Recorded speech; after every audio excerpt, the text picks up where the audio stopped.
Daniel, se Parece que foi o quê? fosse Não, nós vamos falar mais sobre isso aí.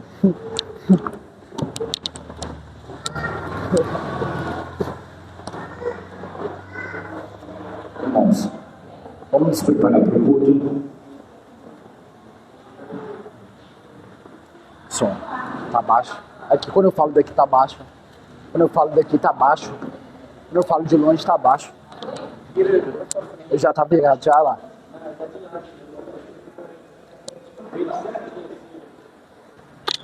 Sim. Som. Som.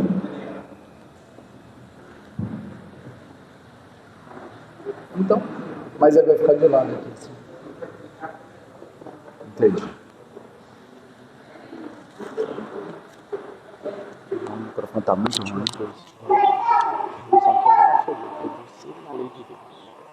Aí chegou.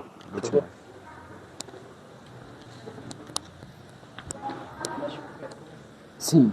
Eu não sei cadê a lei. Ela tá ali, deixa pra lá. Você acha? Pode ser depois a gente. Perfeito.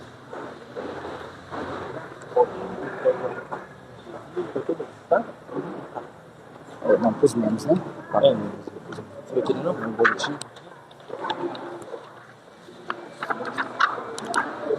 Tá dando microfone? Não sei. Som. Ah, não. Aí ficou muito longe. Agora. Onde mesmo? Você capta, tá vendo? Som.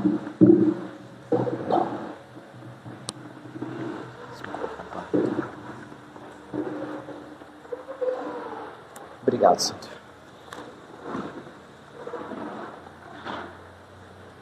Irmãos, vamos à chamada adoração. Todos de pé. Salmos 145.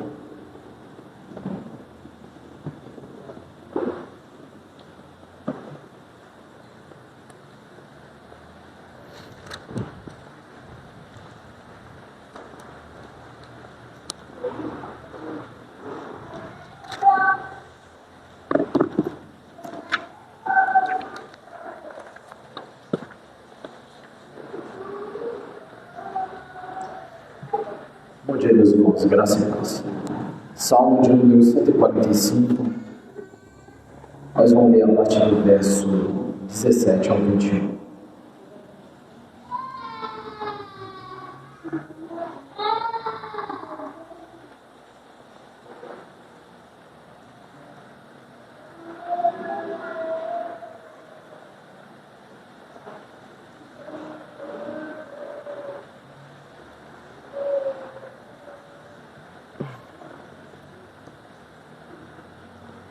Vamos à leitura.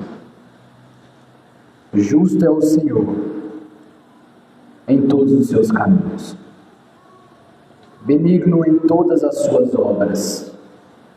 Perto está o Senhor de todos os que o invocam, de todos os que invocam em verdade.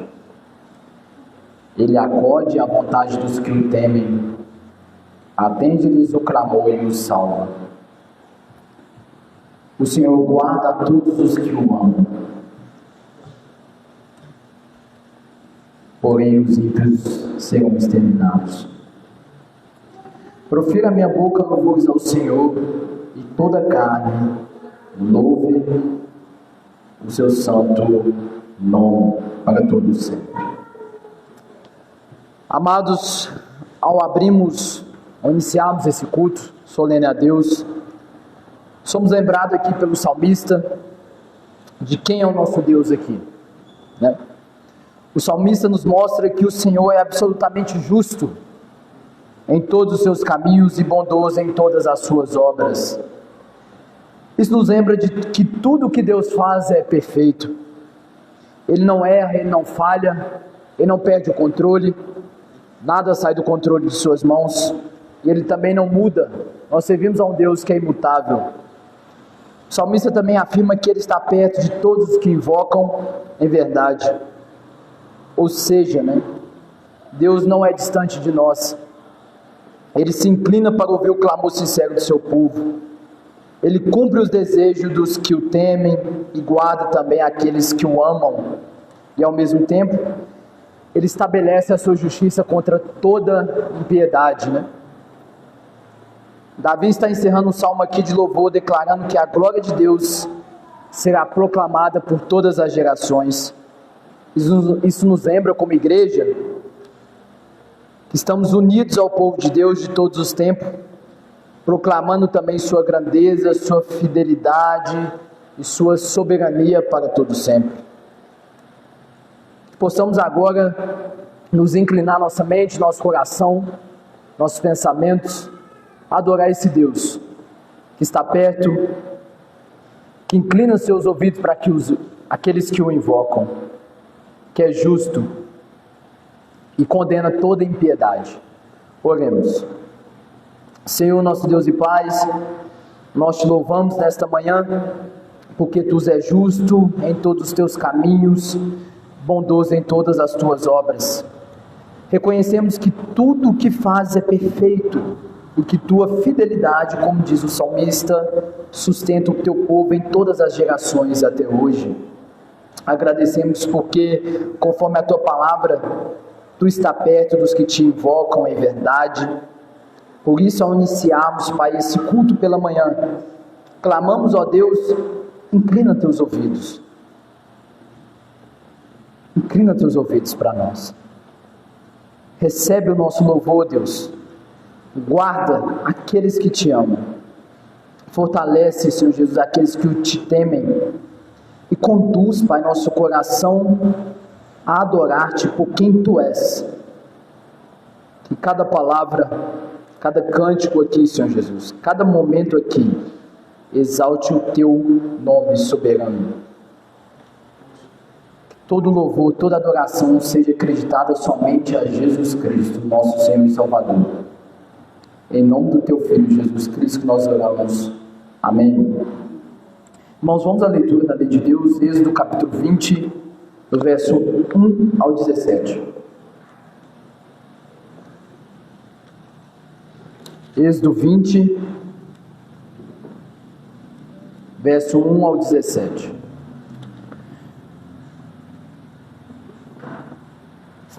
A lei de Deus também foi entregue, o papel está emplastificado, e vamos fazer junto, toda a igreja, a leitura dele em voz alta. Vamos ler sobre o caráter de Deus. Todos juntos. Então falou Deus todas essas palavras: Eu sou o Senhor, teu Deus, que te tirei da terra do Egito, da casa da servidão. Não terás outros deuses diante de mim. Não farás para ti imagem de escultura, nem semelhança alguma do que há em cima dos céus, nem embaixo da terra, nem nas águas debaixo da terra. Não as adorarás, nem lhes darás culto, porque eu sou o Senhor, teu Deus, o Deus zeloso, que visita a iniquidade dos pais e dos filhos, até a terceira e quarta geração daqueles que me aborrecem. E faço misericórdia até 1000 gerações daqueles que me amam e guardam os meus mandamentos.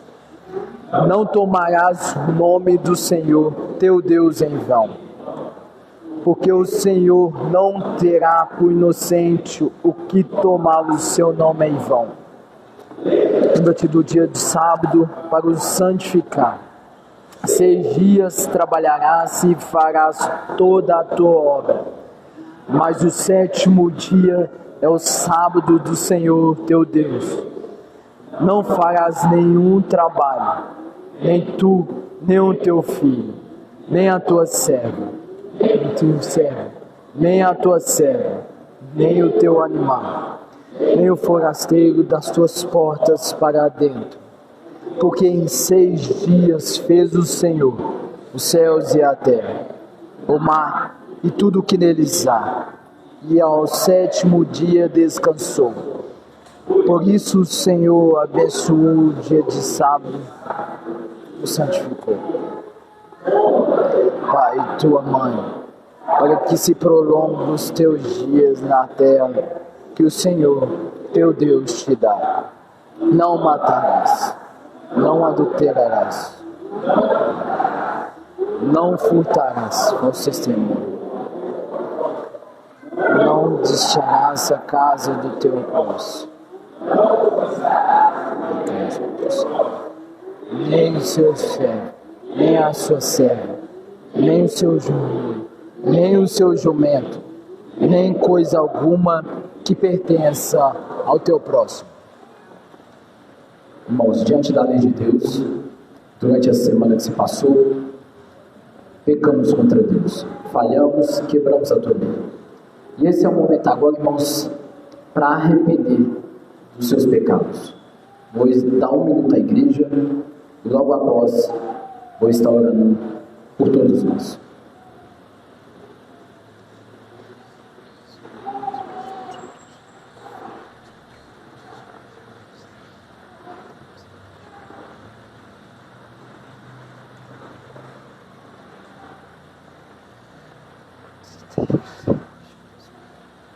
Meu Deus, eu falho, pecador.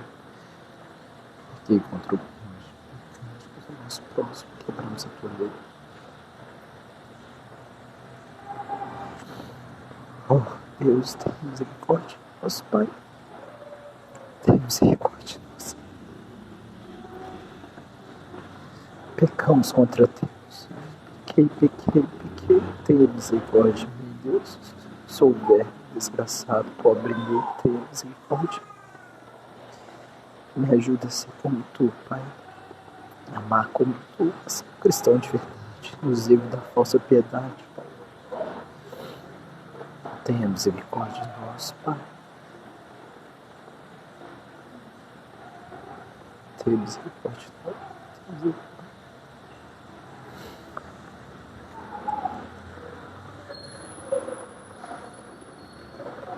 Senhor Deus, por que acontecem coisas ruins com pessoas boas? A única resposta é porque não há nenhum inocente. Não há quem faça o bem, como diz em Romanos capítulo 3. Não há um justo sequer. Somos pecadores, Deus, diante de um Deus santo, de um Deus perfeito. Pecamos durante essa semana, Deus. Erramos, falhamos. Mas nos agarramos, Senhor Jesus,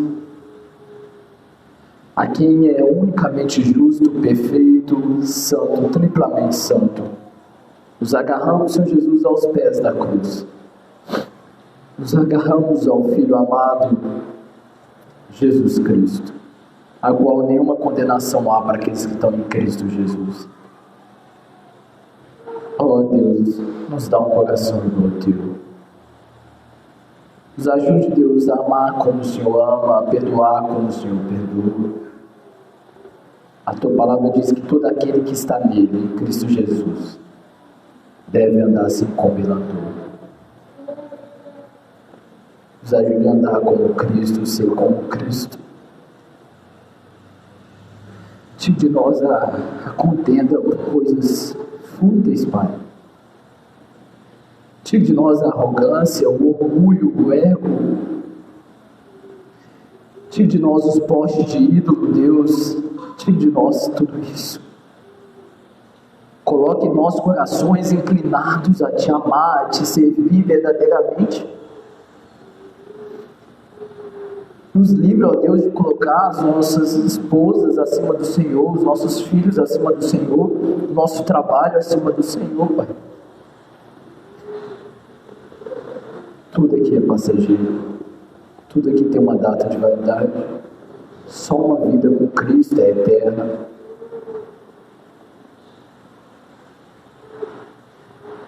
Produz em nós arrependimento genuíno, arrependimento sincero, coração contrito e quebrantado, a qual o Senhor não despreza. Nos livra, Deus, de amar o pecado. Nos ajude, ó Deus, a odiar o pecado com todas as nossas forças. Com todas nossas forças. Nos ajude, Deus, a te amar acima de todas as coisas, Pai. E amar nosso próximo como a nós mesmos. Produz em nós uma vida santa, uma vida piedosa. Nos livra da falsa piedade, do falso moralismo, ó Deus.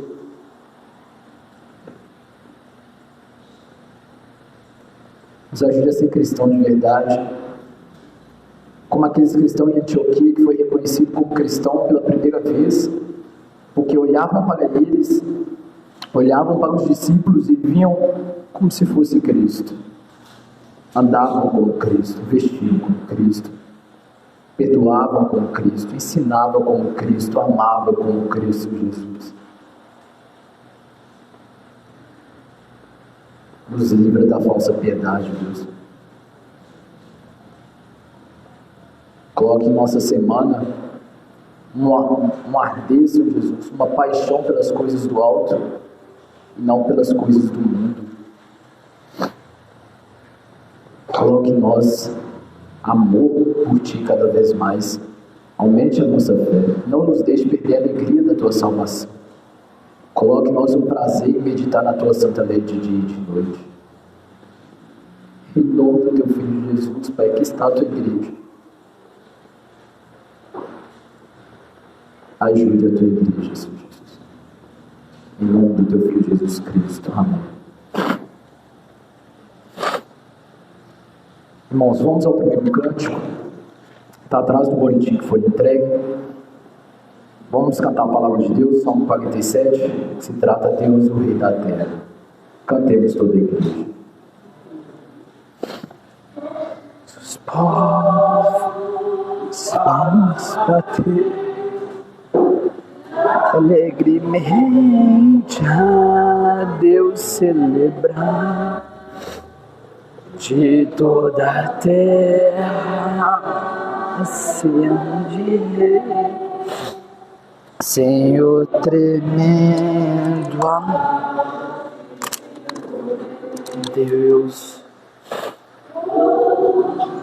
povos prometer, por sobre os nossos pés as nações. A nossa herança Deus escolheu, a glória de Jacó que Ele amou. Por entre aclamações Deus subiu, subiu sobre os sons de clarins.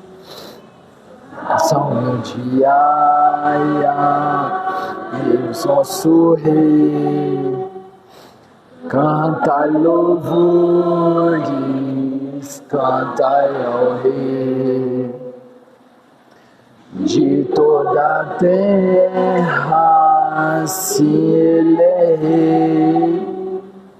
Salmo de Ai, cantai louvor, ó sabiamente, salmos cantai.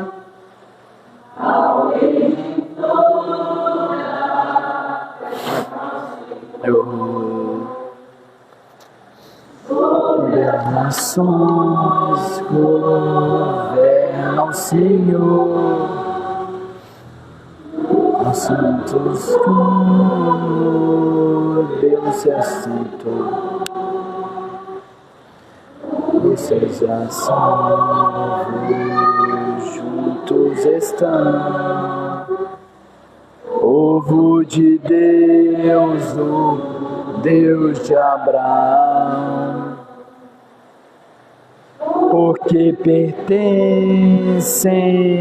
ao nosso Deus, da terra os seus escudos broquéis, gloriosamente Deus se exaltou.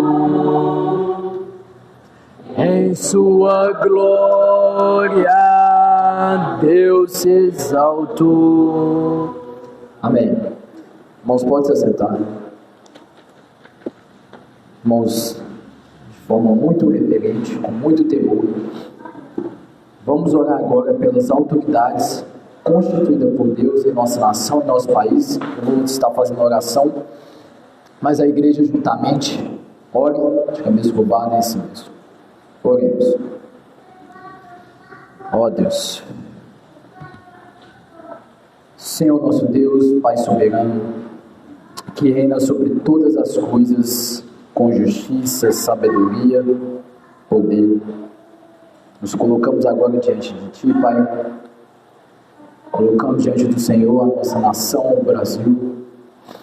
Oramos ali, Pai, pelo presidente, o STF, Poder Judiciário, Executivo, Legislativo. Oramos pelos senadores, governadores. Ó Deus, abençoe esses homens. Também traga arrependimento em seus corações. Ajude esses homens e essas mulheres, a cuidar de nossa nação. Oramos também pelos prefeitos da cidade, os vereadores dos bairros. Deus, ajude esses homens. Ó Deus, converte esses homens para que eles possam cuidar do cenário político de nossa nação com justiça, Pai. Ó Deus, oramos pelo Exército, a Marinha e a Aeronáutica. Oramos por todos aqueles que fazem a segurança pública de nosso país, os policiais, penais, militares, federais, rodoviários federais.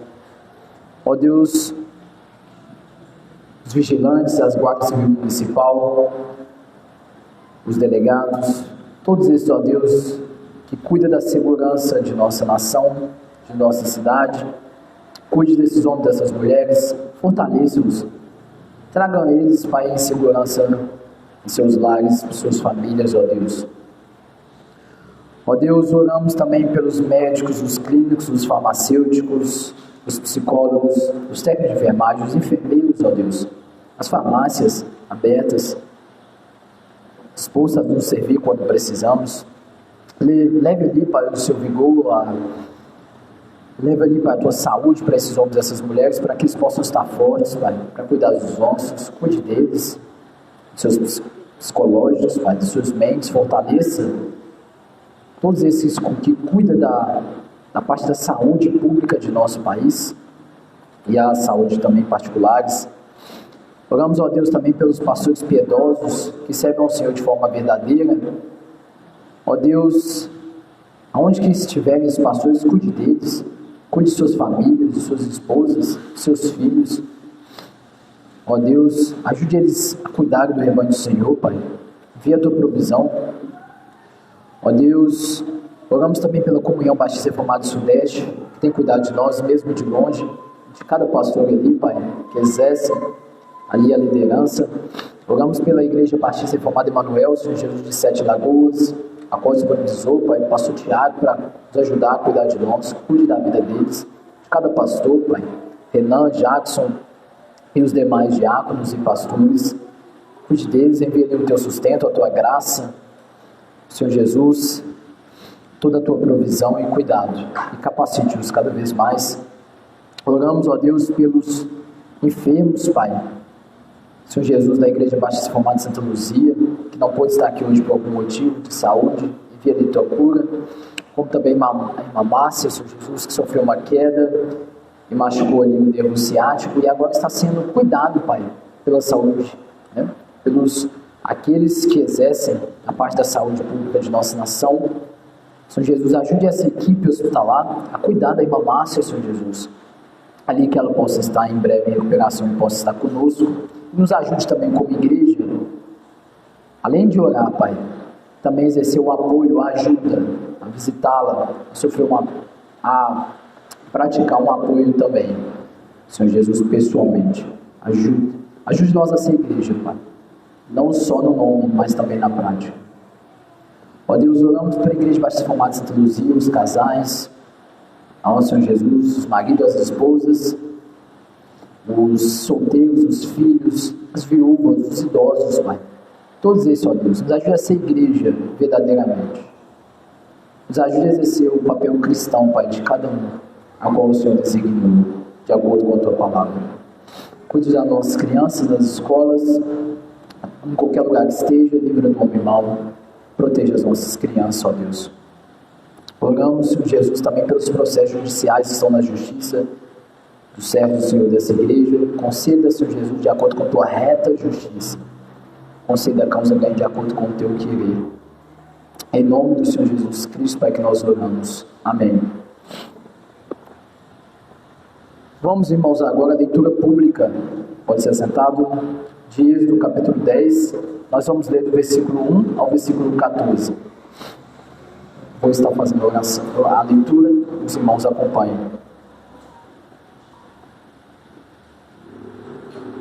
Êxodo, capítulo 10, verso 1 ao 14.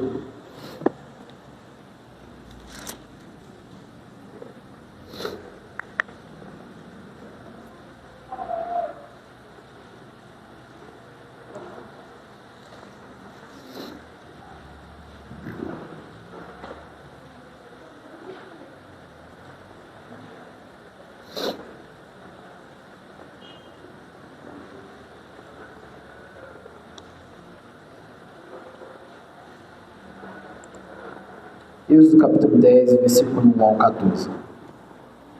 Aqui está no subtítulo da minha tradução, está a oitava praga, né? Vai tratar dos gafanhotos. Êxodo capítulo 10, verso 1 ao 14. Disse o Senhor a Moisés: vai ter com Faraó, porque ele endureceu o coração e o coração de seus oficiais, para que eu faça estes meus sinais no meio deles, e para que contes a teus filhos e aos filhos de teus filhos, como zombei dos egípcios, e quantos prodígios fiz no meio deles, e para que saibais que eu sou o Senhor. Apresentaram-se, pois, Moisés e Arão perante Faraó, e lhe disseram: assim diz o Senhor, o Deus dos hebreus: até quando recusarás humilhar-te perante mim? Deixa aí o meu povo, para que me sirva. Do contrário, se recusares de deixar aí o meu povo, eis que amanhã trarei gafanhotos ao teu território. Eles cobrirão de tal maneira a face da terra que dela nada aparecerá. Eles comerão o restante que escapou, o que vos resta da chuva de pedras, e comerão toda a árvore que vos cresce no campo. Encherão as tuas casas e as casas de todos os teus oficiais, e as casas de todos os egípcios, como nunca viram teus pais, nem os teus antepassados, desde o dia em que se acharam na terra até o dia de hoje. Virou-se e saiu da presença de Faraó. Então os oficiais de Faraó lhe disseram: até quando nos será por cilada este homem? Deixa aí os homens, para que sirvam o Senhor seu Deus. Acaso não sabes ainda que o Egito está arruinado? Então Moisés e Arão foram conduzidos à presença de Faraó, e este lhe disse: ide, servi ao Senhor, vosso Deus. Porém, quais são os que hão de ir?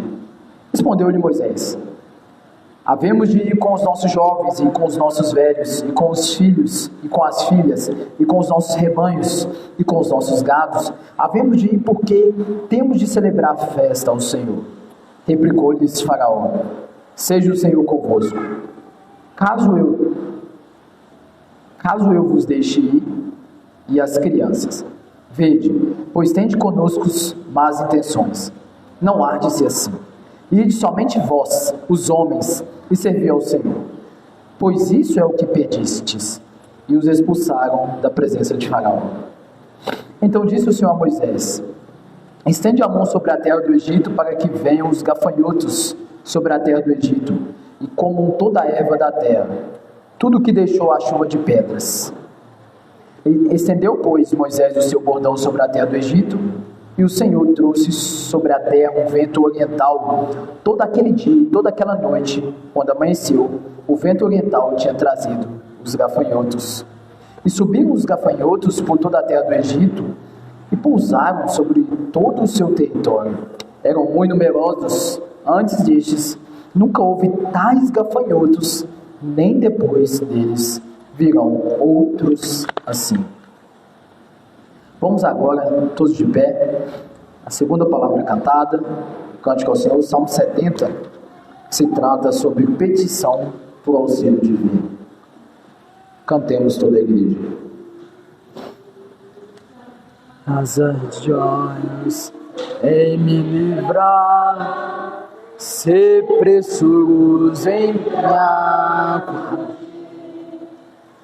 Vem a vergonha e confusão que minha vida quer tirar.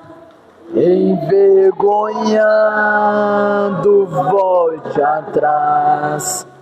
Quem no meu mal sente prazer, vergonha faça recuar.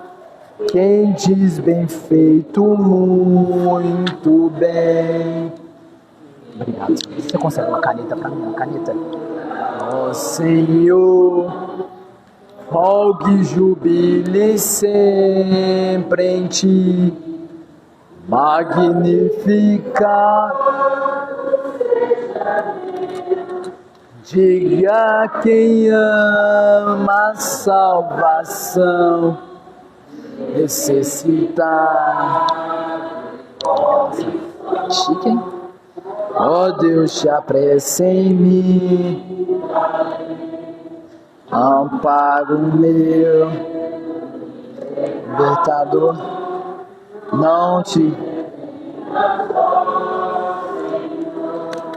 amparo meu, libertador, não te detenhas, ó Senhor.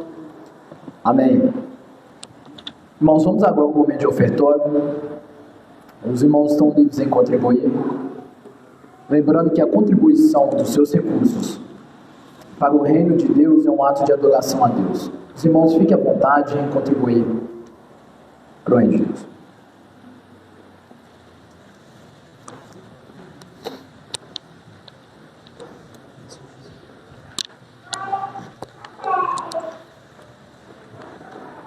Irmãos, quem fazer a contribuição de forma online, não esqueçam de anotar um pedaço de papel, para ficar mais fácil para os irmãos da tesouraria fazer a gestão.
Irmãos, todos de pé, vamos fazer uma oração pelos projetos da igreja.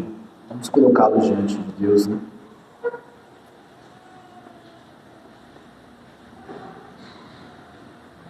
Oremos. Senhor nosso Deus, nosso Pai soberano, pastor do teu povo, colocamos diante de Ti, Deus, os projetos da Tua igreja. Pedimos, ó Deus, sabedoria, direção, na abertura, Senhor Jesus, do CNPJ, para que o Senhor conduza todas as direções na abertura desse CNPJ. Ajude-nos com as tomadas de decisões, os documentos, passos, que tudo seja guiado, Pai, pela Tua providência, com muita integridade e ordem. Ó Deus, rogamos também para que o Senhor conduza a escolha de um pastor fiel, piedoso, exemplo em casa, exemplo no trabalho, exemplo na vida servil, na vida cristã, que tenha verdadeiramente um coração de pastor, que ame, Pai, que tenha comprometimento com a Tua palavra, alguém que verdadeiramente ama apacentar o rebanho, que ama sentir o cheiro de ovelhas, que seja preparado, Senhor Jesus, pelo próprio Cristo Jesus, pastor de todos. Pedimos, ó Deus, que o Senhor levante homens também, Senhor Jesus, dispostos a trabalhar na tua casa. Homens dedicados, responsáveis, cheios de amor pelo teu evangelho, para que servirem a tua igreja com fidelidade. Confiamos, ó Deus, que é o Senhor que edifica a tua igreja e vai aperfeiçoar cada passo, Senhor Jesus, para a glória do teu nome. Em nome do Senhor Jesus Cristo que nós oramos. Amém. Palavra para o pastor Tiago.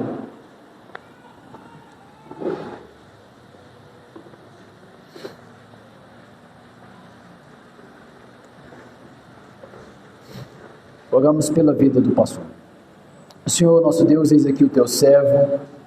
Clamamos, ó Deus, para que o Senhor conduza o teu servo na exposição do texto, para que seja uma palavra cristocêntrica e edificante para a tua igreja. Ó Deus, abra nossa mente também, nosso entendimento, Senhor Jesus, para que possamos não somente ouvir, mas possamos poder praticar, Pai. Nos ajude, ó Deus, em nome do teu Filho Jesus Cristo. Amém. Ok, vamos tirar. Pode ler. Ok.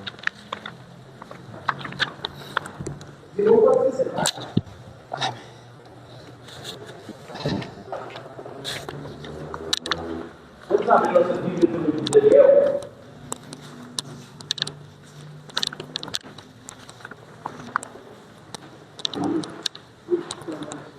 Livro de Daniel, capítulo 5, será o nosso texto desta manhã.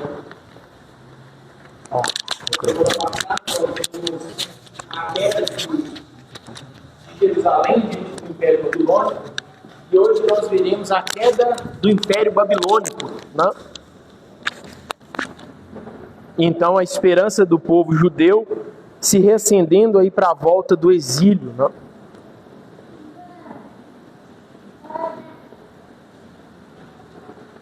Nós vamos num primeiro momento olhar para o capítulo 4 para nós entendermos o contexto, e aí depois nós vamos ler aqui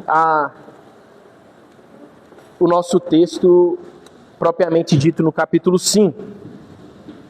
Quando nós olhamos para o capítulo 4, nós percebemos como Deus se revela de forma soberana sobre os reis, sobre os reinos, também sobre as nações da terra, né?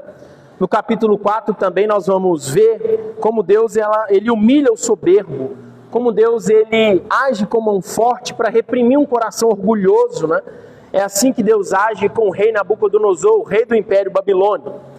Mas ao mesmo tempo que Deus age assim de forma contundente, nós também podemos ver ainda no capítulo 4 um Deus que também se estende a sua graça e misericórdia diante de um coração quebrantado e arrependido, né? Nós vamos ver que nesse contexto, o mesmo rei que nós vimos na semana passada que sitiou Jerusalém, né? Agora ele acaba sendo derrubado pelo próprio Deus. Nabucodonosor, aqui no auge do seu orgulho, ele é humilhado pelo Deus Altíssimo, né? Deus faz com que esse homem perca a sua razão, e a razão aqui eu me refiro à sua cognição. Esse homem fica louco, né? E ele passa um período da sua vida vivendo como um animal. Literalmente, é isso que o texto diz, até que ele perceba que tanto o seu reino quanto o seu poder estava nas mãos do próprio Deus, né? E aí os irmãos vão perceber que o capítulo 4 ele nada mais é do que uma preparação definitiva para a queda do Império Babilônico, que vai ser descrita no capítulo 5, né? Exatamente como o próprio Deus havia profetizado por meio de Isaías e por meio do profeta Jeremias. Nós vimos na semana passada também como a Babilônia ela sempre figura como um chicote divino, né? Que o próprio Deus usa para disciplinar Israel por causa da quebra ali do pacto do Sinai. Olha no capítulo 4, no verso 23 ao 33, eu queria ler para os irmãos entenderem como foi esse juízo de Deus sobre Nabucodonosor. A partir do verso 29 do capítulo 4 diz assim, ó: ao cabo de 12 meses, passeando sobre o palácio real da cidade da Babilônia, falou o rei e disse: não é esta a grande Babilônia que eu edifiquei para a casa real, com o meu grandioso poder e para a glória da minha majestade? Olha o orgulho de Nabucodonosor aqui, né? Olhando para o seu palácio cheio de ego. Verso 31. Falava ainda o rei, quando desceu uma voz do céu: a ti se diz, ó rei Nabucodonosor, já passou de ti o reino, serás expulso de entre os homens, e a sua morada será com os animais do campo. Far-te-ão comer ervas como os bois, e passar-se-ão 7 tempos por cima de ti, até que aprendas que o Altíssimo tem domínio sobre o reino dos homens, e o dá a quem quer. No mesmo instante se cumpriu a palavra sobre Nabucodonosor, e foi expulso de dentre os homens, e passou a comer erva como os bois. O seu corpo foi molhado do orvalho do céu, até que lhe cresceram os cabelos como as penas da águia, e as suas unhas como a das aves. Aí nós vemos lá no verso 37, como esse rei outrora soberbo, que foi humilhado por Deus, olha o que Nabucodonosor agora declara: agradeço ao rei dos céus, e lhe dou louvor e glória. Tudo o que ele faz é certo e justo. Ele pode humilhar qualquer pessoa orgulhosa. Louvado seja Deus por essa confissão, né? Nós vemos que não há coração tão duro que Deus não possa quebrantar. Mas agora, quando nós olhamos para o capítulo 5, nós vamos nos deparar com um cenário completamente diferente, oposto desse de humildade no final da vida de Nabucodonosor, né? Nós vamos ver agora no capítulo 5 que Deus não apenas vai humilhar o próximo rei, mas Deus vai destruir, derrubar o próprio império babilônico, né? Nós vamos ver a história aqui de um rei chamado Belsazar, que esse rei ele ignora completamente os feitos soberanos de Deus dentro da sua própria casa, dentro da linhagem ali da corte, né, do império babilônico. Porque certamente Belsazar sabia tudo o que havia acontecido com Nabucodonosor, inclusive o que foi descrito aqui agora no capítulo 4, né? Mas ainda assim, Belsazar, ao ver Deus humilhando o rei Nabucodonosor, ele se mantém arrogante, irreverente e mais, ele blasfema contra o rei dos céus, né? Existe um ditado chinês que ele fala assim, ó: o sábio, ele aprende com o erro dos outros. O insensato, ele aprende com o próprio erro. Mas o idiota, esse não aprende nunca, nem com o erro dos outros, nem com o próprio erro, né? E aí, desculpa o termo, mas os irmãos vão perceber que Belsazar, ele é a figura do idiota aqui, né? Ele é o retrato desse idiota. Esse homem, ele ousa a desafiar o Deus da glória. Como diz um certo pastor, é como se Belsazar ele desafiou Deus por um duelo, ele chamou Deus para a briga, e ele faz isso ao profanar os utensílios do templo, ao envolver os utensílios do templo em uma festa promíscua, né? E aí a resposta de Deus diante dessa afronta desse rei é uma resposta muito contundente.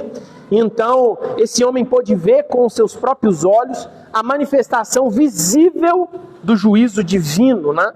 E mais uma vez, Deus então demonstra a sua soberania e mostra que a sua soberania nunca esteve contida apenas ao povo judeu, mas a soberania de Deus estende a todos os povos e reinos, né? E reis dessa terra. Mas antes de nós lermos o texto, eu queria que os irmãos tivessem em mente que esse não é apenas um relato isolado, tá? Porque nós estamos representados aqui nesse capítulo. Nós estamos sendo retratados aqui.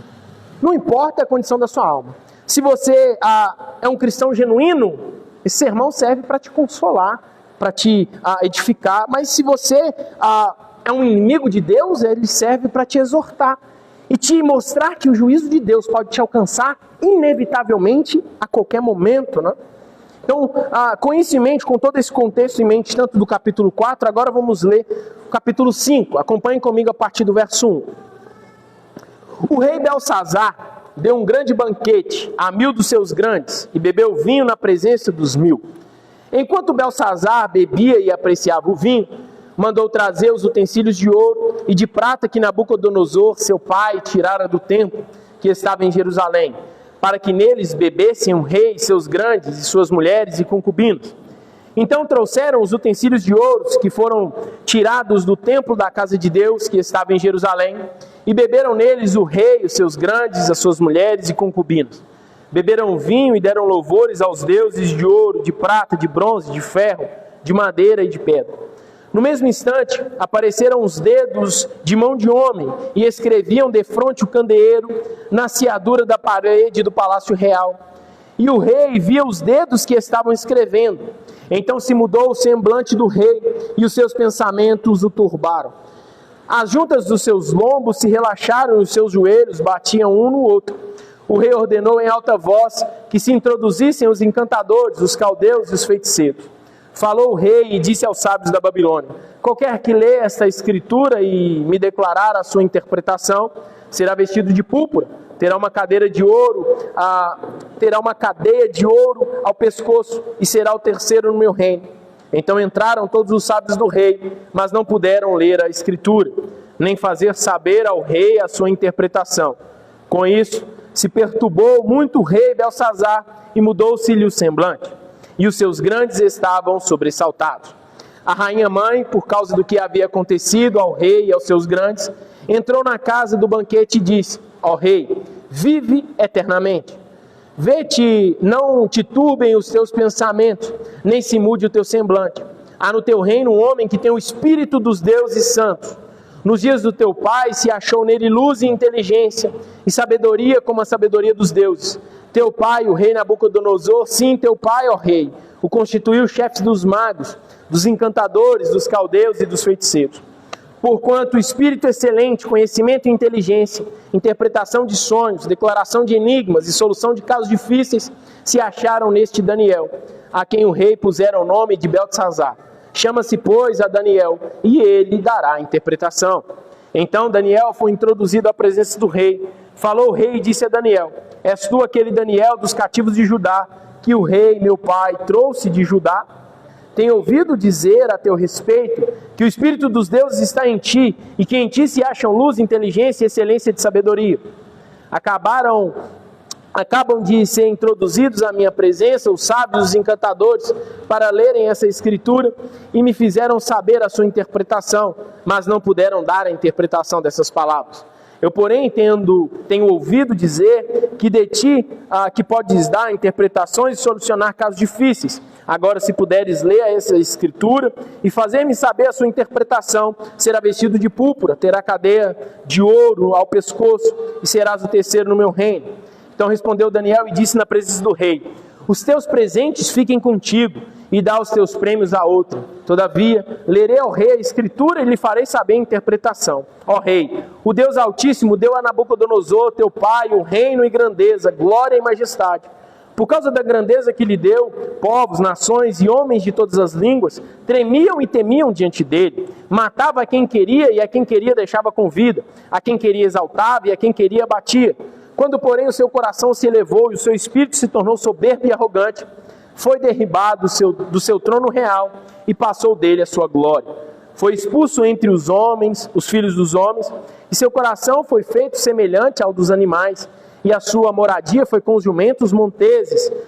Deram-lhe a comer erva como os bois, e o orvalho do céu foi molhado o seu corpo, até que conheceu o Deus Altíssimo, que o Deus Altíssimo tem domínio sobre o reino dos homens, e a quem quer constitui sobre ele. Tu, Belsazar, que és seu filho, não humilhaste o teu coração, ainda que sabias tudo isso. E te levantaste contra o Senhor do céu, pois foram trazidos os utensílios da casa dele perante a ti. E tu, os teus grandes, e as tuas mulheres, e as tuas concubinas, bebestes vinho nele. Além disso, deste louvores aos deuses de prata, de ouro, de bronze, de ferro, de madeira e de pedra, que não veem, que não ouvem, nem sabem, mas a Deus em cuja mão está a tua vida e todos os seus caminhos, a ele não glorificaste. Então, da parte dele foi enviada aquela mão que traçou essa escrita. Esta, pois, é a escrita que traçou: Mene, Mene, Tekel e Parsim. Esta é a interpretação daquilo. Mene, contou Deus o teu reino e deu cabo dele. Tekel, pesado foste na balança e achado em falta. Pérez, dividido foi o teu reino e dado aos medos e aos persas. Então mandou Belsazar que vestisse a Daniel de púrpura e lhe pusesse em cadeia de ouro ao pescoço e proclamasse que passaria a ser o terceiro no governo do seu reino. Naquela mesma noite foi morto Belsazar, rei dos caldeus, e Dario o Medo, com cerca de 62 anos, se apoderou do reino. Louvado seja Deus. É um relato grande, mas era necessário ler todo o texto, porque é um relato completo, corrido. Meus irmãos, há um salto abrupto aqui do capítulo 4 para o capítulo 5, O capítulo 4 termina com uma confissão de Nabucodonosor, reconhecendo a soberania de Deus. O mesmo homem que enfrentou Deus, que destruiu o templo, que levou os israelitas cativos, agora esse homem humilhado, ele exalta o nome de Deus, como nós lemos aqui no capítulo 4, né? E aí então a Bíblia se cala. Não há mais nenhum relato bíblico sobre Nabucodonosor, como foi os fins dos dias dele, como foi os fins do reinado dele sobre a Babilônia, né? A Bíblia não fala mais em nenhum momento desse homem. Então, quando nós vamos para o capítulo 5, nós já nos deparamos com a figura de um novo rei, Beltesazar, né? Nós não podemos aqui afirmar o certo, né? Mas há historiadores que dizem que Beltesazar ele é filho de Nabonido, um homem que tomou o trono após uma série de sucessões instáveis no reino, né? Nós vemos o texto falando várias vezes, o teu pai, chamando Beltesazar de filho, mas aqui não é que Beltesazar era literalmente filho sanguíneo de Nabucodonosor, mas é questão de sucessão. Exatamente quando nós vemos Jesus sendo chamado Jesus filho de Davi, não é que Jesus é literalmente filho de Davi, é que ele está na linhagem sucessória. Então é isso que acontece aqui, Beltesazar não é o primeiro rei após Nabucodonosor. Há um lapso temporal e tem reis em meio a esses dois tronos, vamos dizer assim. Nabucodonosor é uma figura muito forte, né? Um rei muito impetuoso, muito firme. Então, quando esse rei ele morre ou é destituído, o império começa a ficar instável. E aí há muitas conspirações, há muitas tentativas de golpe, problemas internos. E aí é nesse meio termo aqui, nesse lapso temporal de 23 anos, que nós vemos que muitos reis sobem ao trono, e aí vai tendo golpes, cai rei, vai rei, até que Nabonido toma o trono, né, por meio de um golpe, e então ele morre e Beltesazar assume, né? Mas o fato de a Bíblia não mencionar isso que eu estou dizendo, esses contextos históricos, é porque quando nós olhamos para o objetivo principal de todo o livro de Daniel, o objetivo principal, o assunto principal, o tema principal do livro é mostrar a soberania de Deus sobre os reinos e sobre os reis de toda a terra, né? E aí isso já pergunta, então por que nós estamos falando desse contexto histórico? Eu gastei um tempo falando desse contexto histórico porque eu queria chamar a atenção dos irmãos para um fato, né? A queda do Império Babilônico, que é retratada aqui, ela se dá por volta do ano 539 a.C. Sabe o que isso significa? Que já se passaram aproximadamente 68 anos desde a primeira leva de cativo da Babilônia, quando ela destrói Jerusalém. Quando Daniel, seus amigos e os sábios de Judá são levados cativos. Então ali dá início ao juízo de Deus, né? Ali dá início ao exílio de Deus. E aí, os irmãos, não sei se os irmãos se lembram que Jeremias diz no capítulo 29, no verso 10, o profeta diz assim, ó: logo que se cumprirem para a Babilônia 70 anos, atentarei para vós outros, e cumprirei para convosco a minha boa palavra, tornando-vos a trazer para este lugar. Ou seja, havia uma promessa do próprio Deus, antes mesmo que esse povo fosse levado cativo, que eles permaneceriam cativos por 70 anos. E Deus diz isso para o povo por meio do profeta Jeremias. Então quando nós olhamos agora e nós vemos que já se passaram 68 anos desde a primeira leva, nós estamos vendo aqui a providência de Deus ganhando forma, né? Deus não se esquece da sua promessa e Deus então está trabalhando para trazer o seu povo do cativeiro, né? Deus está controlando aqui cada acontecimento da história. Tudo que acontece está debaixo do controle perfeito e eterno desse Deus. Então esse é um fato que nós temos de ter em mente ao olhar para esse texto. E quando eu disse que a Babilônia, depois da morte de Nabucodonosor, ela enfrenta problemas políticos, tanto interno quanto externamente, o interno nós já vimos, problemas de sucessões dos reis, e externamente o próprio texto diz, um desses problemas é o Império Medo-Persa, que tem como rei um homem chamado Ciro, né? Esse império está em ascensão, esse império está ganhando territórios, então havia uma disputa entre o império que já estava consolidado, o Império Babilônico, e o império em ascensão, que é o Império Medo-Persa, né? E aí, com isso, Ciro, ele tinha um homem como general do seu exército chamado Dario, que o texto cita este homem, e então eles fazem uma investida contra a Babilônia, e de forma curiosa, eles usam o mesmo método de guerra, né? Eles cercam a Babilônia. Eles cercam a Babilônia a fim de tomar e destruir o Império Babilônico. E aí a grande pergunta é, quando o Império Medo-Persa está cercando a Babilônia, prestes a invadir, destruir a cidade, o que o rei está fazendo? Capítulo 1. O rei Belsazar deu um grande banquete a 1000 dos seus grandes e bebeu vinho na presença dos 1000. O reino estava em guerra, o exército inimigo estava às portas e o rei estava bebendo. O rei estava se embriagando, né? O rei estava aqui dando festa. Talvez ele estava confiando assim, da onde que Ciro e Dario vão conseguir transpor as grandes muralhas da Babilônia? 15 metros de altura, a largura de 7 metros, para passar carruagens de guerra em volta, para vigiar aqui. Nós temos estoques de alimento, eles vão ficar lá, deixa eles cansar de cercar a gente. Nós temos estoque de alimento suficiente, né? O rio Eufrates, não. O rio Eufrates passa no meio da cidade babilônica. Então água não vai faltar, não vai acontecer de forma nenhuma conosco o que nós fizemos aqui com Jerusalém, né? Então esse rei Belsazar, ele está revelando aqui a sua insensatez ao preparar um esplêndido banquete recheado de luxo, glamour, enquanto o perigo batia na sua porta, né? Esse homem, meus irmãos, como nós lemos, ele morreria naquela mesma noite e ele sequer dava conta disso, né? Ele se deleitava no seu banquete. Tudo o que parece que ocupava a mente de Belsazar era mostrar sua glória para homens terrenos, né? Mostrar sua glória corruptível diante dos grandes do seu reino, né? Diante das suas mulheres, diante das suas concubinas. E quando nós olhamos para os detalhes que o texto nos dá, nós podemos afirmar que essa festa era uma festa totalmente desregrada, né? Uma festa sem nenhum tipo de limites, rodeada de embriaguez, sensualidades, escândalos, pecados, né? Uma festa que era restrita, não era para todo o reino, era só para os grandes do reino, né? Pessoas selecionadas poderiam entrar. Então era uma festa a portas fechadas.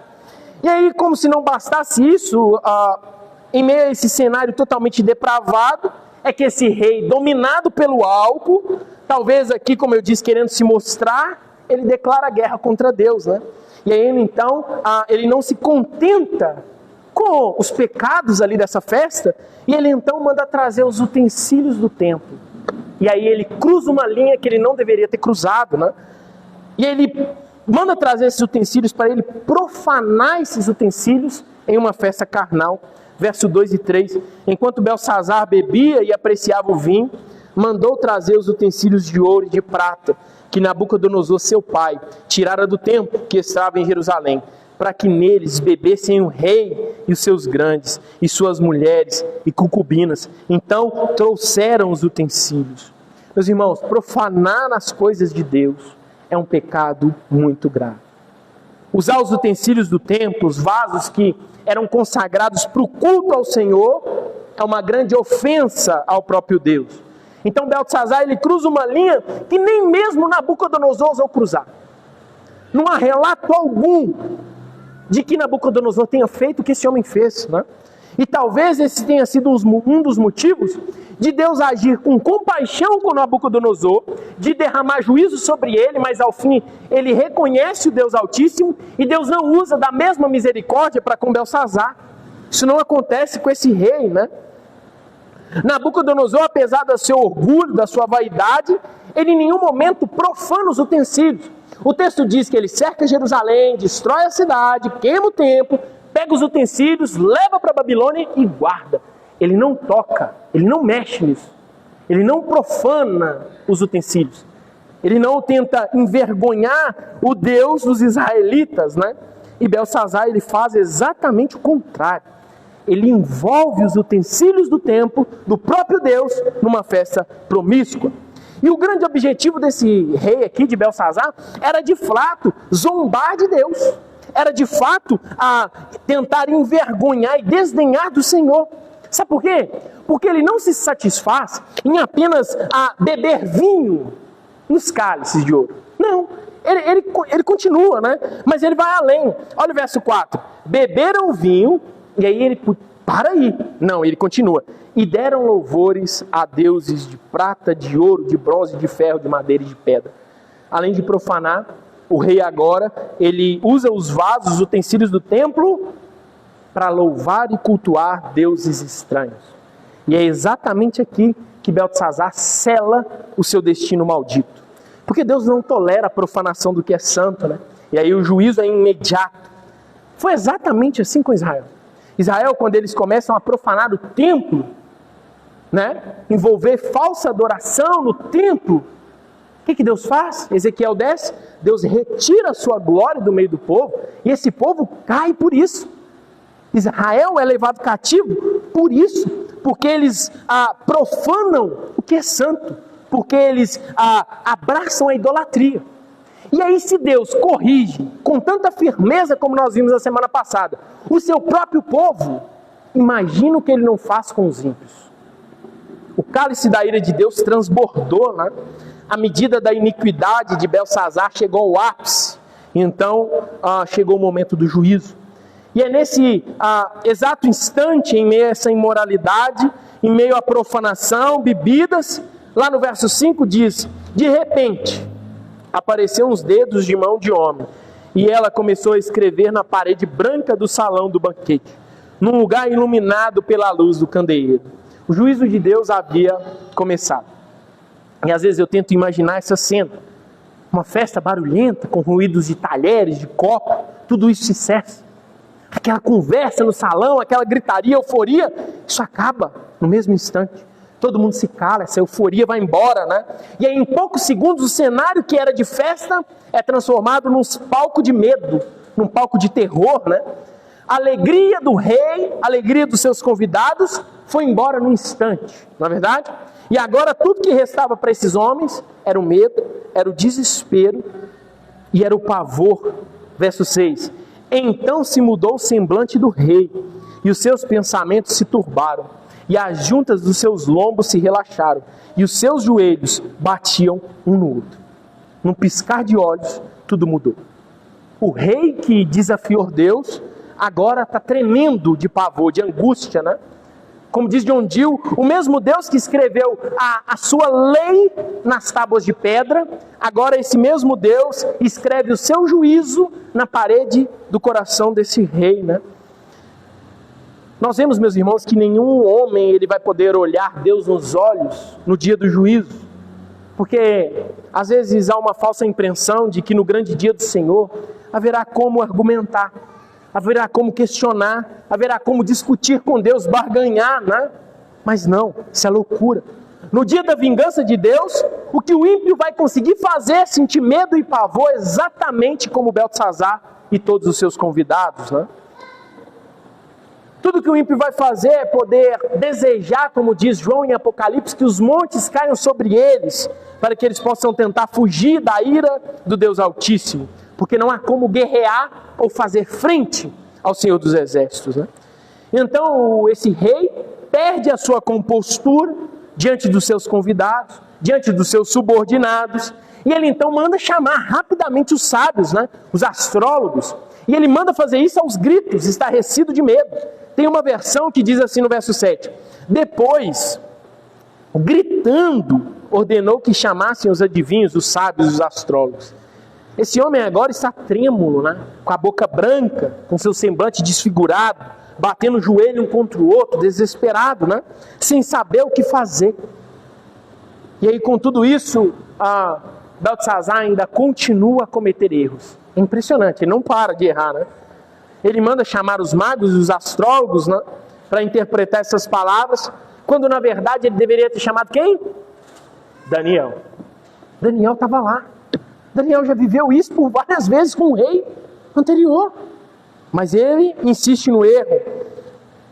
É claro que Belsazar sabia quem era Daniel. É claro que sabia. Há poucos anos atrás, Daniel era o segundo do reino. Abaixo de Nabucodonosor era ele. Ele alçava assim a posição mais alta. Então Daniel nunca foi qualquer um. Ele foi chefe supremo de todos os sábios do império. Essa era a posição de Daniel, né? Por mais que com a morte de Nabucodonosor tenha acontecido reformulações, mudanças, e Daniel tenha sido retirado dessa posição, isso nos sugere pelo o contexto aqui, né? Mas jamais Daniel seria alguém esquecido, alguém invisível no reino. E Belsazar sabia disso, e ele ignora, né? E os irmãos vão percebendo ao longo de toda a narrativa que o problema desse rei não é a ignorância, não é a falta de conhecimento, não. O problema de Beltesazar é o coração endurecido, mesmo conhecendo a verdade. O problema de Beltesazar é um pecado consciente, são erros volitivos, né? É tanto que os irmãos vão perceber que quando Daniel profere a sentença contra ele, esse é um dos argumentos. Você sabia e ainda assim você insistiu no erro. Você conhecia a história e ainda assim você seguiu os mesmos passos, né? E então, ele chama os magos e ele oferece, né, para aqueles que fossem capazes de ler as palavras na parede, uma corrente de ouro, vestido de púrpura, vamos dizer assim, autoridade no reino, poder no reino. Já era tempo, meus irmãos, desse rei ter aprendido com a história e ter aprendido com os erros de Nabucodonosor. Então, no verso 8, mais uma vez nós vemos que os sábios nada podem fazer diante do juízo do Deus vivo, né? Então entraram todos os sábios do rei, mas não puderam ler a escrita, nem fazer saber ao rei a sua interpretação. Parece aqui um retrato, né? Um xerox do que havia acontecido no capítulo 1, 2 e 3, quando Nabucodonosor recorre de forma reiterada aos sábios e eles nada podem fazer, né? E aí Beltesazar continua cometendo os mesmos erros. E quando ele ouve da boca dos sábios que eles nada podem fazer, Beltesazar então se desespera ainda mais, né?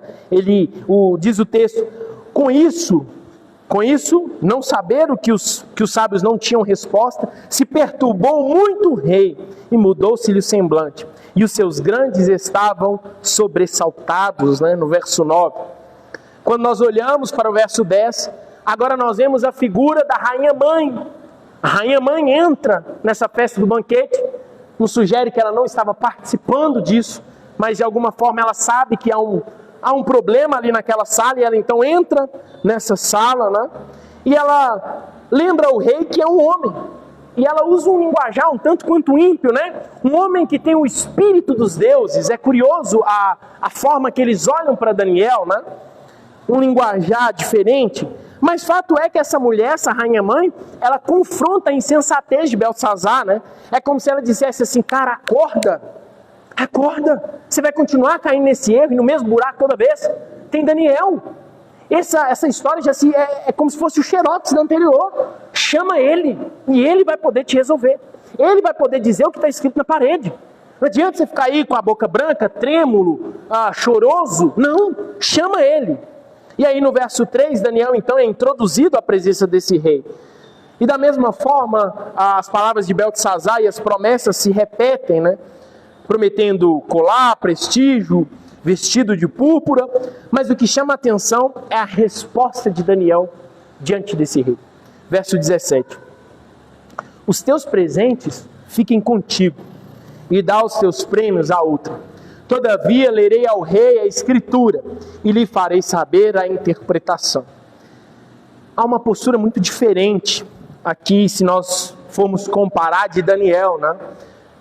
A postura de Daniel diante de Nabucodonosor é uma, e a postura de Daniel diante de Beltesazar é outra, completamente diferente. Com Nabucodonosor, todas as vezes que Daniel é introduzido à presença dele, Daniel ele exorta, sim, mas é como se nas palavras de Daniel sempre tivesse uma compaixão. É como se Daniel tivesse sempre uma misericórdia de Nabucodonosor. Eu olho para isso, para a postura, como se Daniel nutrisse a esperança de que Deus, de certa forma, agiria no coração de Nabucodonosor, né? Então, ele se refere a Nabucodonosor muitas vezes como meu Senhor, uma ideia de proximidade, de reverência. É muito diferente, né? Quando nós olhamos agora para esse Daniel diante de Beltesazar. Daniel ele não dá espaço nenhum para nenhum tipo de conselho, para gentileza. Daniel não é gentil aqui. Não há abertura de misericórdia. Apenas Daniel dá uma sentença direta, seca e contundente. E talvez alguns desses fatores é porque Daniel aqui nesse contexto, já no capítulo 5, Daniel já está provavelmente aqui com seus 80 anos, né? Um profeta que viveu toda a sua vida no exílio. Boa parte da sua vida ele foi levado ainda jovem, né? Ele passa ali os seus dias nesse cativeiro, e aí ele vê reis subindo ao trono, reis saindo do trono, e agora ele percebe que ele está diante de um tolo, de um cara imoral, de um cara que está tentando cruzar uma linha que nenhum outro rei fez. Né? Então Daniel não tem nenhum tipo de paciência com ele, né? E aí, diante disso, Daniel ele fala sem medo, de forma dura, e profere uma sentença pesada, né? É uma fala como que se Daniel já soubesse que essa seria a última noite daquele rei.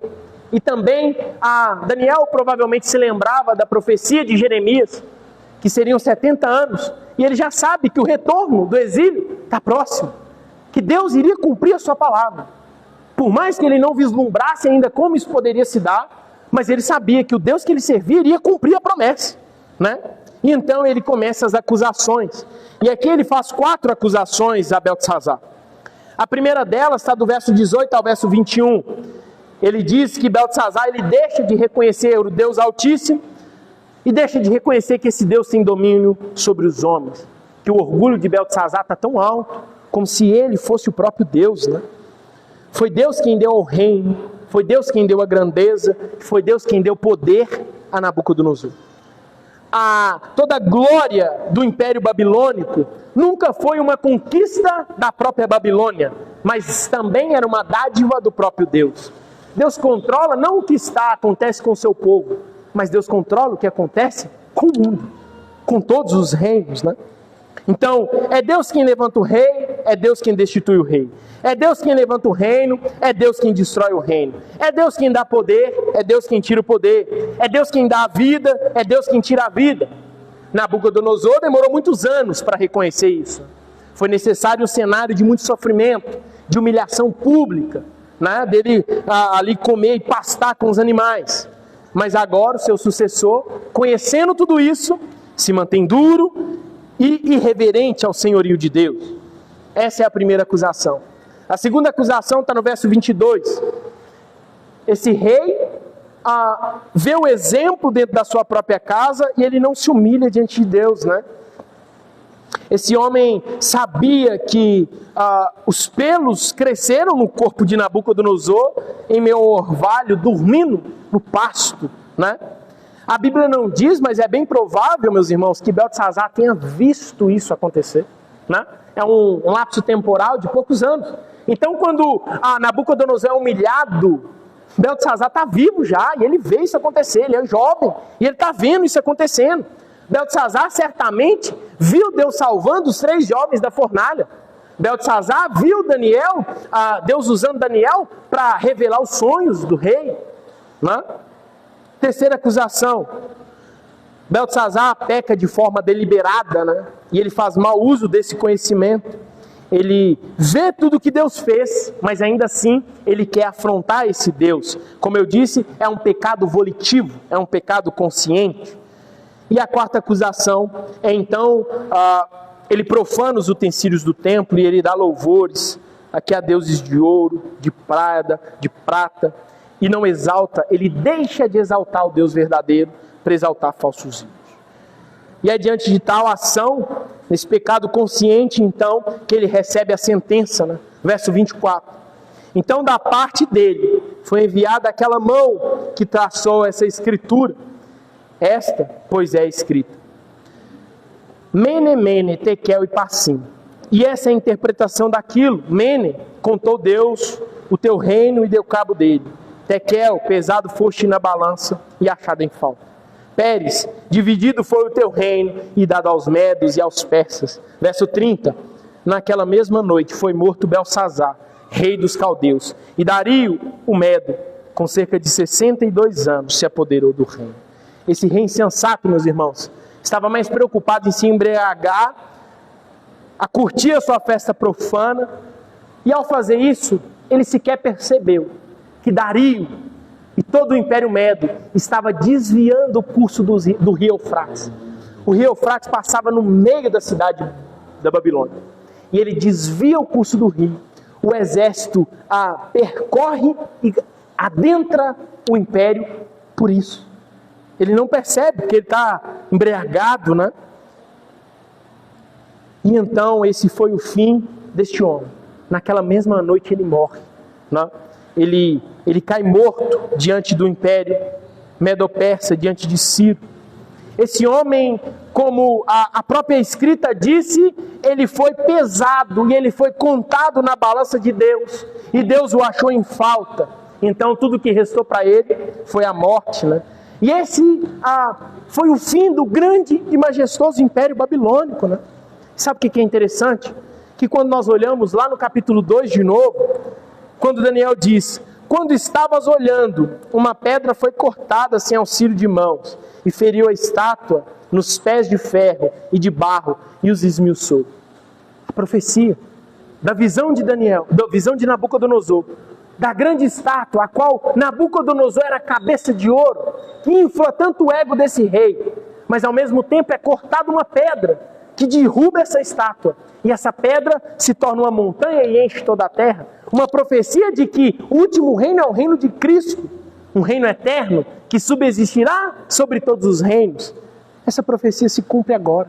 Uma profecia do capítulo 2 se cumpre agora, quando a Babilônia cai, começa a desmoronar diante de uma insensatez, e parece tão banal, né?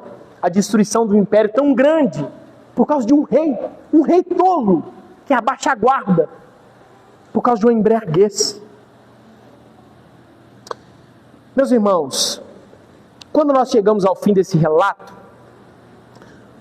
nós devemos perceber que Daniel 5 não é apenas uma narrativa da queda de um império, não.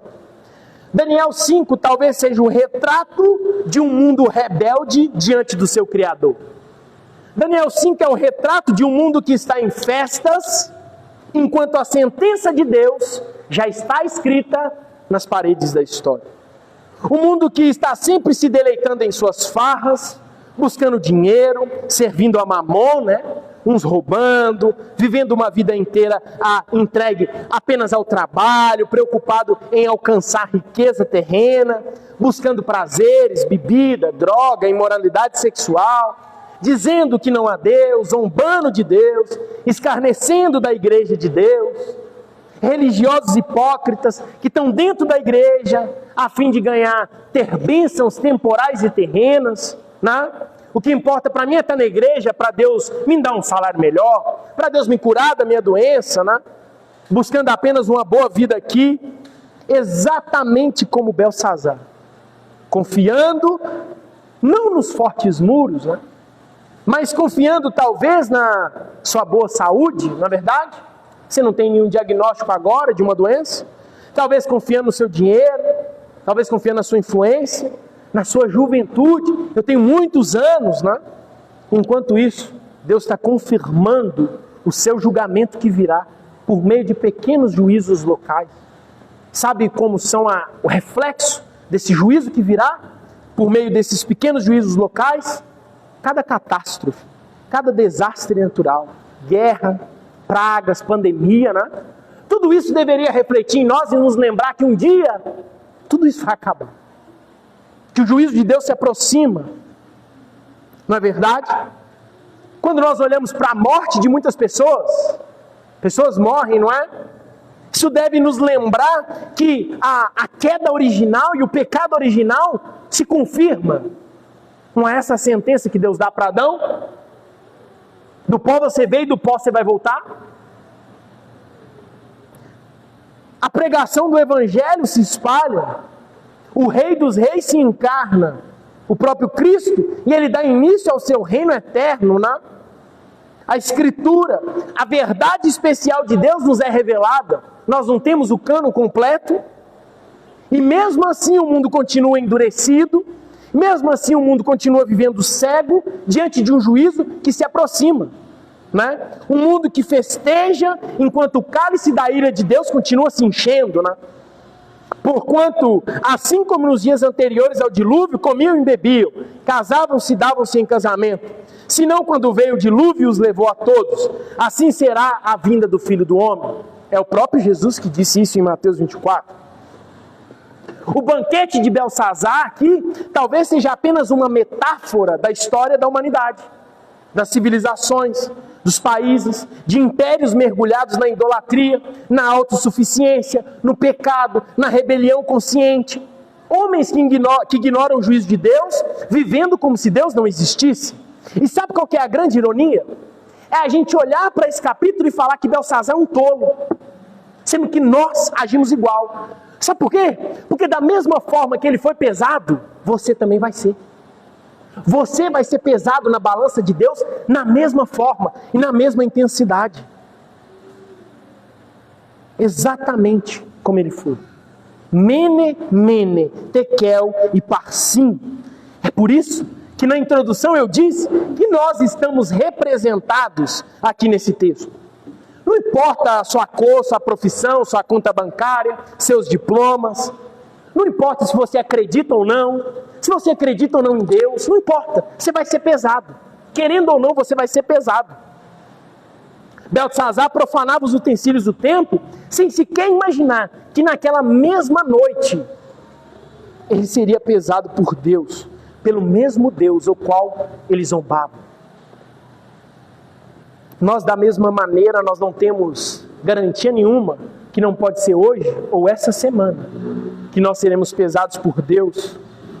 E nós devemos prestar contas a esse Deus da glória por toda a nossa vida, né?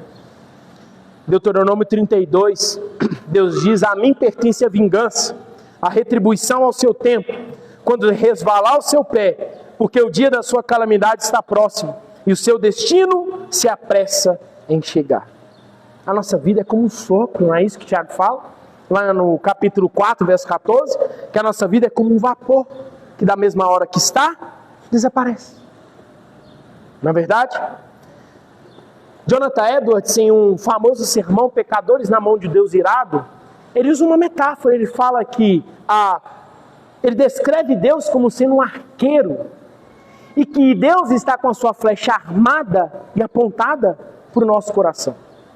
E a única coisa que segura essa flecha é a misericórdia de Deus. Mas vai chegar o dia que essa misericórdia cessa e essa flecha vai ser lançada. E é nesse dia que ela vai atravessar o seu coração, você vai morrer e você vai estar diante desse Deus. E você vai ser pesado na balança desse Deus. E é exatamente aqui que nós temos um grande problema. Sabe qual é o problema? É porque o contrapeso dessa balança é o próprio Deus. Esse é o problema.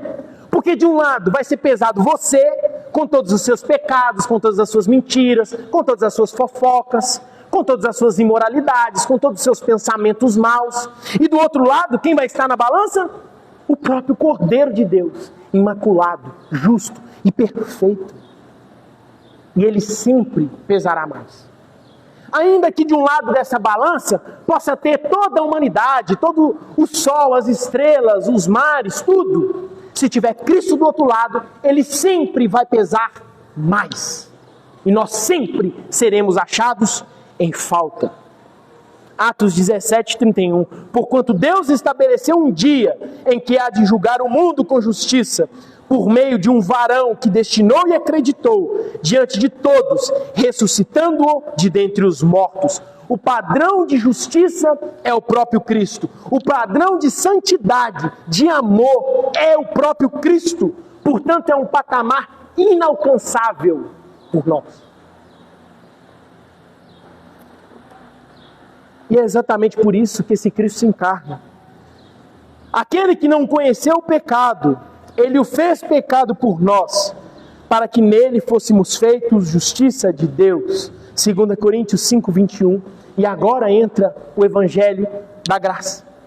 O Deus que se fez homem. Esse Cristo que foi posto na balança por mim e por você. Esse Cristo que foi contado entre os transgressores. Isaías 53, 12. Esse Cristo que foi pesado juntamente com todos os meus e todos os seus pecados. Isaías 53, 6. Esse Cristo que foi partido na cruz, no dia da minha e da sua morte. Ele foi partido para que nesse dia nós sejamos pesados na balança desse Deus e não seja encontrado nenhuma falta em nós. É por isso que esse Cristo morreu. Esse Cristo que cumpriu com toda justiça, esse Cristo que revelou-se plenamente e revelou o Pai através da sua própria vida, esse Cristo já é anunciado aqui nas sombras do Antigo Testamento, né? Porque quando nós olhamos para a figura de Daniel, é uma figura que aponta para o próprio Cristo, né? Daniel exerce alguns ofícios e ações que mostram e refletem ao próprio Cristo. Daniel foi um homem esquecido pelos poderosos, mas no devido tempo ele foi exaltado pelo próprio Deus por várias vezes para interpretar o sonho, para interpretar os mistérios diante aqui de Beltesazar, de Nabucodonosor. Nós vemos de forma clara a antecipação perfeita da revelação de Deus, que é o próprio Cristo. Porque assim como Daniel, Cristo também foi rejeitado, não é verdade? Por grande parte do seu ministério. Mas no tempo determinado, ele foi exaltado como o único capaz de interpretar e de revelar a verdade de Deus. Não é revelar algumas palavrinhas como Daniel revelou na parede, não. Jesus, ele revela a plena vontade do Pai. Porque Jesus, ele não revela a palavra, ele é a própria palavra, né? Ele é a palavra revelada, ele é o verbo de Deus. Não é verdade? Verbo quer dizer palavra. Então Cristo é a verdade salvífica, é a revelação especial do céu para nós. Então quando nós olhamos para Daniel aqui, falando para Beltesazar, fique com seus tesouros para você. Ele rejeita isso, né? Ele proclama também com ousadia o juízo, porque é Daniel que proclama o juízo para Beltesazar, não é verdade? Quando nós olhamos para a atitude de Daniel, nós não devemos exaltar Daniel, mas nós devemos exaltar o perfeito Daniel, que recusou não só uma túnica, mas ele recusou todas as glórias desse mundo. Nós vemos Jesus fazendo isso em Mateus 4, do 8 ao 10, né? Aquele que permaneceu fiel até a morte, e ele anuncia de forma contundente, não só para um rei, mas para toda a humanidade, o juízo desse Deus. Na pessoa de Jesus, meus irmãos, tanto a plenitude de sabedoria quanto a plenitude de justiça se unem, né? Afinal, Jesus, ele é o perfeito profeta de Deus. O episódio de juízo descrito aqui no capítulo 5, que é selado por essa mão que escreve na parede, ele ecoa, meus irmãos. Ele ecoa e aponta para o juízo final, no qual Cristo exercerá sobre vivos e mortos. O objetivo desse capítulo não é só falar de como foi a destruição da Babilônia. O objetivo desse capítulo é te mostrar que você tem fim, que os seus dias vão se acabar e você vai ser pesado na balança desse Deus. Esse Cristo, ele foi contado, meus irmãos, entre os transgressores, para que o seu mérito, porque o único não achado em falta é o próprio Cristo. E o mérito desse Cristo, por não ter sido achado em falta, esse mérito é imputado em nós. E nós então somos justos e justificados, né? É isso que Paulo diz em 2 Coríntios 5, 21. Sendo assim, esse capítulo ele não apenas denuncia o orgulho humano, e ele não apenas adverte quanto ao juízo. Num primeiro momento, sim, mas esse capítulo ele aponta com clareza para a supremacia do próprio Cristo, como o eterno rei e eterno juiz. O reino desse Cristo é inabalável, não tem fim, e ninguém pode escapar das mãos desse Deus. Não é você crer ou não, não importa. Você não escapará da balança desse Deus. E eu gostaria de terminar com Atos 17, 30 ao 31. Deus manda que todos, em toda parte, se arrependam, porque estabeleceu um dia em que há de julgar o mundo com justiça por meio de um homem que Deus designou, tendo dado prova disso a todos, ressuscitando-o de dentre os mortos. Jesus virá em glória e vai julgar a terra. Senhor, nós te agradecemos pela sua palavra. Te agradecemos por essa revelação especial do céu para nós. Que esse texto alcance nosso coração, nos exortando, mas também nos consolando. Porque nós sabemos, ó Deus, que é verdade que nós seremos pesados na sua balança, assim como foi Beltesazar. Mas nós também sabemos que antes de nós, Cristo foi pesado e Ele foi achado perfeito, completo, infinito. E então, de forma graciosa, misericordiosa, esse mérito é considerado em nós. E nós então somos justos, não por nós mesmos, mas pelo Cordeiro de Deus que se encarnou. Te louvamos, ó Deus, porque o Senhor não escreveu só apenas essas palavras na parede, mas o Senhor escreveu toda a sua verdade por meio da Escritura, essa verdade especial. Nos ajude, ó Deus, a amar o Santo Livro, a levar a sério tudo que ouvimos e lemos desse Santo Livro. Senhor, que o Teu Santo Espírito toque em nosso coração e não nos deixe ser um tolo e achar que isso é apenas uma história, que aconteceu apenas com um rei. Não, Senhor. Nos lembra, Deus, que nós não temos domínio da nossa vida e que a nossa morte pode acontecer a qualquer momento. Senhor, mas isso o Senhor nos diz não para que venhamos temer e ter medo, mas o Senhor nos diz para nos mostrar e ver a sua soberania sobre os homens, sobre os governos, sobre os reinos, sobre os países. Deus, quem controla o mundo é o Senhor por meio da sua mão poderosa, por meio do seu decreto eterno e da sua providência que nos sustenta. Isso nos traz consolo e conforto. Nós sabemos, ó Deus, que o Senhor, ó Deus, é quem garantirá o céu para nós. E que no dia, Deus, que nós somos pesados, Cristo estará conosco. Por isso nós pesaremos mais e não seremos achados em falta. E quanto ao ímpio, Senhor, o Senhor nunca enganou. O Senhor nunca deixou ninguém enganado sobre o juízo vindouro. Jesus Cristo foi aquele que mais anunciou o juízo vindouro, o dia do Senhor, o dia da vingança. Ninguém é indesculpável.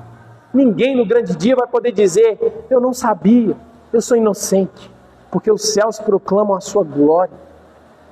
E o Senhor se revela por meio da criação, por meio das coisas criadas. O Senhor escreveu a sua lei no nosso coração. O Senhor nos criou conforme a sua imagem e semelhança. E nós somos indesculpáveis diante do Senhor. Te agradecemos, ó Deus, pela sua soberania e o seu senhorio. Louvado seja o Senhor. Meus irmãos, ainda pensando nesse texto, né, nós olhamos agora para a mesa do Senhor e nós somos lembrados de algo maravilhoso. Que nós também seríamos pesados na balança de Deus e achados em falta se não fosse o próprio Cristo, né? O juízo que caiu sobre Beltesazar é o mesmo juízo que caiu sobre Cristo no Calvário, né? Então, Cristo assume a natureza humana e Ele apazigua, né? Ele traz paz e Ele nos reata a inimizade que havia entre nós e Deus, né? Esse é o papel do perfeito mediador que nos leva a Cristo novamente, que nos leva ao Pai novamente, né? Por isso, ao participarmos da ceia, nós não podemos participar da ceia com medo do juízo. Não, não é isso.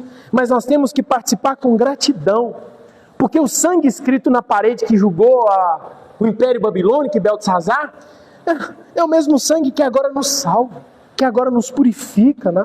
Que agora nos recebe a ponto de Deus olhar para nós e nos chamar de filhos adotivos.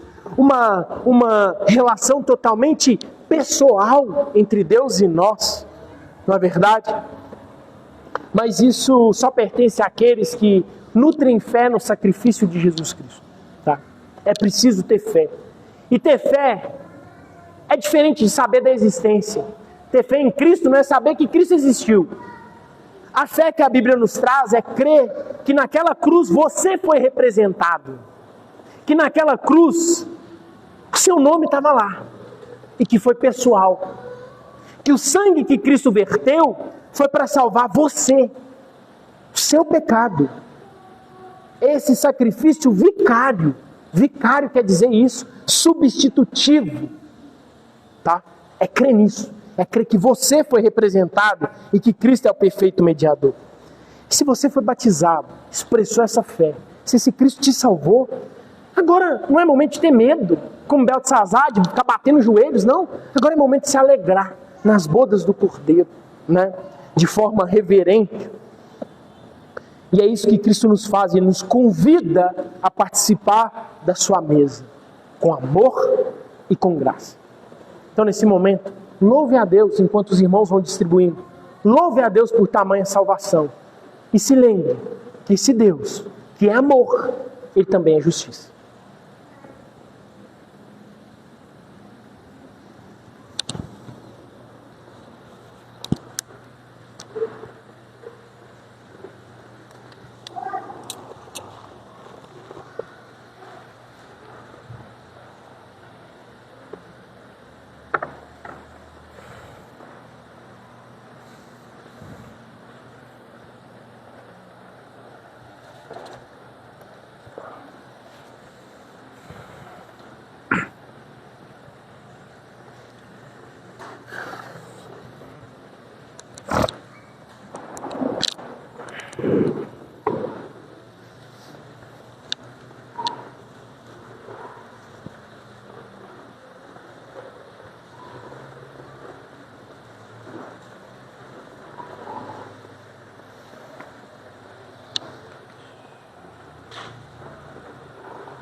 Porque eu recebi do Senhor que também vos entreguei, que o Senhor Jesus, na noite em que foi traído, tomou o pão, tendo dado graças, o partiu e disse: esse é o meu corpo, que é dado por vós. Fazei isso em memória de mim.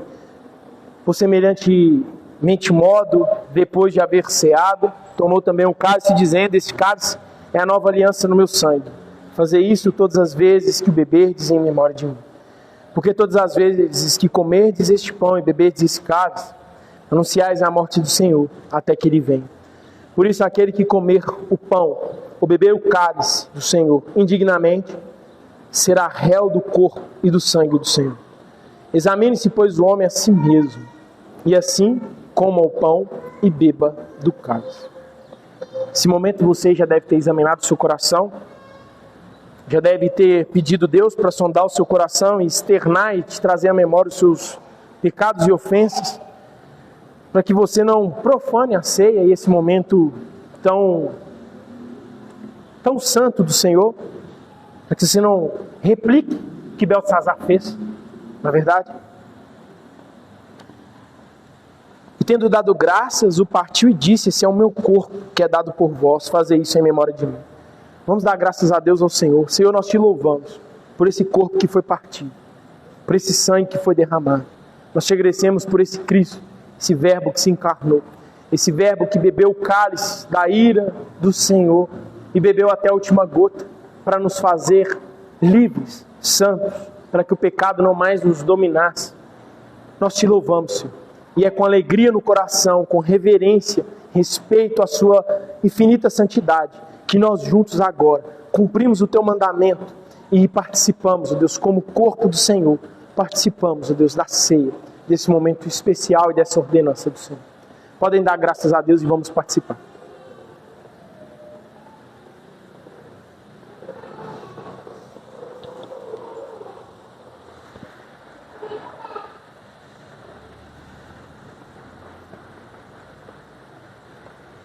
Por semelhante modo, depois de haver ceado, tomou também um cálice, dizendo: este cálice é a nova aliança no meu sangue.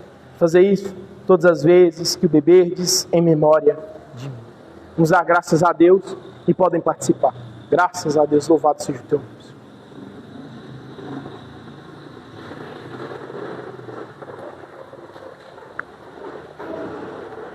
Irmão André, faz uma oração agradecendo a Deus por esse momento, por favor.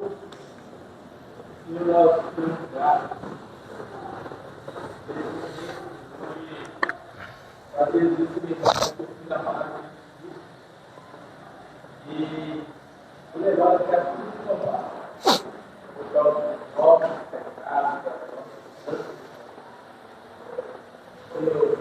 mas o Senhor, através da tua graça e misericórdia, através do sangue derramado do Filho, derramou graça sobre nós, que nos dá tanto participar da ceia do Senhor. Nós somos chamados, mas mesmo não somos merecedores, a participar desse momento. Nós queremos agradecer e agradecer o teu santo nome, que o nosso Filho, Pai, o ser humano é para glorificar. Nós somos criados para glorificar o Senhor. Nós estamos gratos por esse momento. Pela tua misericórdia, pela tua rica misericórdia sobre nós. É que nós te agradecemos por esse momento. E, Pai, nos ajude a nos manter, Pai, fiel à tua palavra. E fazer isso até o fim da nossa vida, em memória do Senhor. E agradecemos e bendizemos o Senhor. Amém. Meus irmãos, vamos juntos ler o credo apostólico? Peguei um boletim, vamos ler juntos.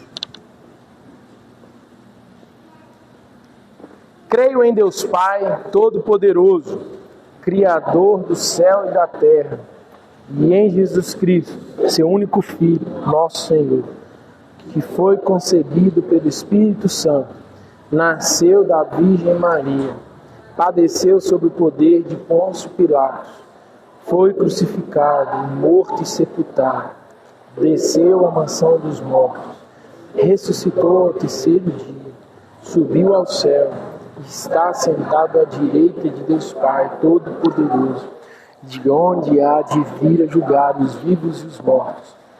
Creio no Espírito Santo, na Santa Igreja de Deus, na comunhão dos santos, na remissão dos pecados, na ressurreição da carne, na vida eterna. Amém. Agora vamos responder juntos a pergunta número 115 do nosso Catecismo Batista, né? Pelo que oramos na quarta petição?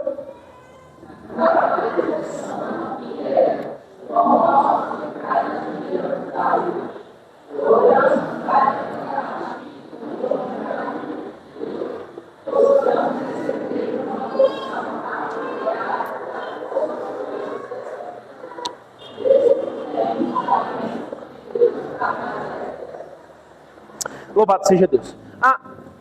Por causa do nosso tempo, ainda nós temos algumas coisas a fazer. Nós não vamos cantar o Salmo de número 8.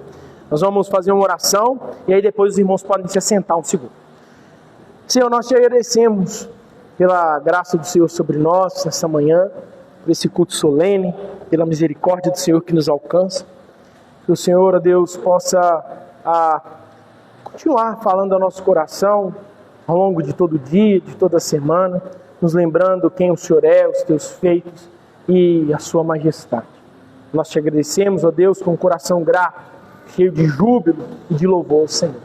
Em nome de Jesus. Amém. Os irmãos podem assentar um minuto?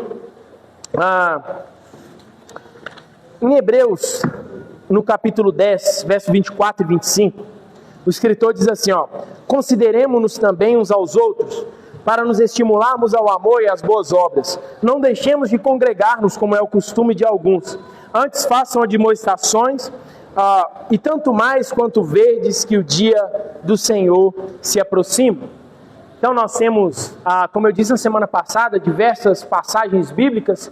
Nós vemos diversas ordenanças do próprio Deus, que a caminhada cristã nunca é sozinha, né? A caminhada cristã não deve ser solitária, com você na sua casa, e a televisão, não. Nós temos de congregar, de ter raiz numa igreja local, né? E aí na semana passada eu citei vários exemplos, dentre eles o crescimento mútuo,